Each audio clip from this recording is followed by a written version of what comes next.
మాజీ CM YS Jagan గారు ఈ రోజు గుంటూరు మిర్చి యార్డ్ను సందర్శించనున్నారు. మిర్చి రైతుల పరిస్థితిని ప్రత్యక్షంగా పరిశీలించి వారి సమస్యలను తెలుసుకోనున్నారు. మిర్చి పండించిన రైతులు పడుతున్న కష్టాలను, మార్కెట్ ఎదుర్కొంటున్న అవస్థలను ఆయన వివరంగా అడిగి తెలుసుకోనున్నారు. తేజ రకం మిర్చి ధర గతంలో 23,000 రూపాయలు ఉండగా ఇప్పుడు 12,000 రూపాయలకు పడిపోయిందని రైతులు ఆవేదన వ్యక్తం చేస్తున్నారు. రైతులు తమ సమస్యలను జగన్ గారికి తెలియజేసి ప్రభుత్వం తీరుపై ఫిర్యాదు చేసే అవకాశం ఉంది. గతంలో వైసీపీ ప్రభుత్వం రైతులకు భరోసా ఇచ్చిందని, వారి సమస్యలను పరిష్కరించేందుకు ముందుకు వచ్చిందని అంబటి రాంబాబు గుర్తు చేశారు.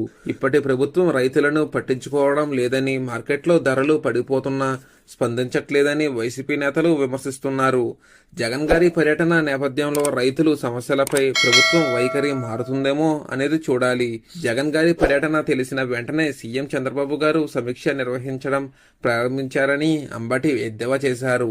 వైసీపీ హయాంలో రైతులకు మద్దతుగా నిర్ణయాలు తీసుకున్నామని, ఇప్పటి ప్రభుత్వంలో మాత్రం రైతులు గోడు వినేవారే లేరని అన్నారు. రైతుల సమస్యలను ప్రభుత్వానికి తెలియజేయడం, వారికి న్యాయం జరిగేలా చూడడం జగన్ గారి లక్ష్యమని వైసీపీ నేతలు చెబుతున్నారు. మిర్చి రైతుల పంట ప్రభుత్వం స్పందించేలా చేసే ప్రయత్నం జగన్ గారి పర్యటనతో జరుగుతుందని వైసీపీ నేతలు అంటున్నారు. మేం ఎన్నికల కోడ్ ఉల్లంఘించట్లేదని, కేవలం రైతుల సమస్యలకే స్పందిస్తున్నామని అంబటి రాంబాబు స్పష్టం చేశారు. రైతుల తరపున పోరాడేందుకు వైసీపీ సిద్ధంగా ఉందని, ఈ సమస్యలపై అధికార పార్టీకి పోటీగా నిలబడతామని ప్రకటించారు.